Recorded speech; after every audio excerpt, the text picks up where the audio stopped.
हिकु फ़क़ीर हिकु ॾींहुं ख़ैरात लाइ निकितो। हिकु घर मां खेसि थोरो अनाज मिलियो। हू अॻिते वधी रहियो हुयो त बादशाह जे महल जे रस्ते ते पहुतो। हुन ॾिठो त शहर जो बादशाह पंहिंजे घोड़े ते सवार थी अची रहियो आहे। फ़क़ीर सवारी ॾिसण जे लाइ बीह रहियो, पर ही छा, बादशाह जी सवारी फ़क़ीर जे साम्हूं अची बीह रही। बादशाह घोड़े तां लही फ़क़ीर जे अॻियां हथ वधाईंदे चयो त मूंखे कुझु ख़ैरात ॾे। मुल्क ते बहिरान अचण वारो आहे ऐं नजूमीअ ॿुधायो आहे त अॼु रस्ते में जेको बि पहिरियों फ़क़ीर मिले उन खां ख़ैरात वठण सां तुंहिंजे मुल्क जो बहिरान टरी थो सघे, तंहिं करे इनकार न कजां। फ़क़ीर हैरान थी वियो त बादशाह मुल्क जे बहिरान खे टारण जे लाइ उन खां ख़ैरात घुरी रहियो आहे। फ़क़ीर पंहिंजी झोलीअ में हथ विधो ऐं अन्न जी मुठ अनाज सां भरिजी वई। हुन सोचियो त एतिरो न ॾींदुसि। हुन मुठ थोरी ढरी कई ऐं थोरो अनाज निकितो। पोइ सोचाई त एतिरो बि ॾींदुसि त मुंहिंजो छा थींदो। हुन मुठ अञा बि वधीक ढरी कई ऐं तमामु थोरो अनाज बादशाह खे ॾेई छॾियो। सॼो ॾींहुं ख़ैरात वठण खां पोइ फ़क़ीर जॾहिं घर पहुतो त पंहिंजी ज़ाल खे चयाईं त अॼु त हिकिड़ो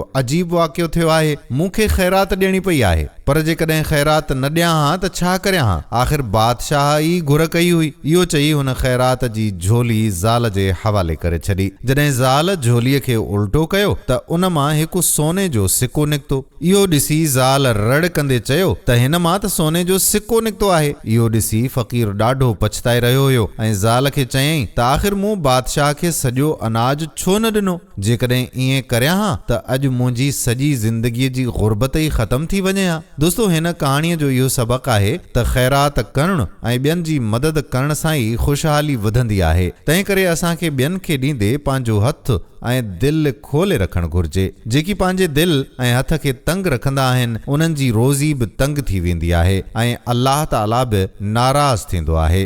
अल्लाह खां दुआ आहे त अल्लाह पाक असांखे ख़ैरात करण जी तौफ़ीक़ अता फ़रमाए। आमीन। दोस्तो, जेकॾहिं वीडियो पसंदि आई हुजे त हिन वीडियो खे शेयर ज़रूरु कजो। ईंदड़ वीडियो ताईं पंहिंजे मीज़बान क़ादिर बख़्श कल्होड़े खे इजाज़त ॾियो। अल्लाह वाही।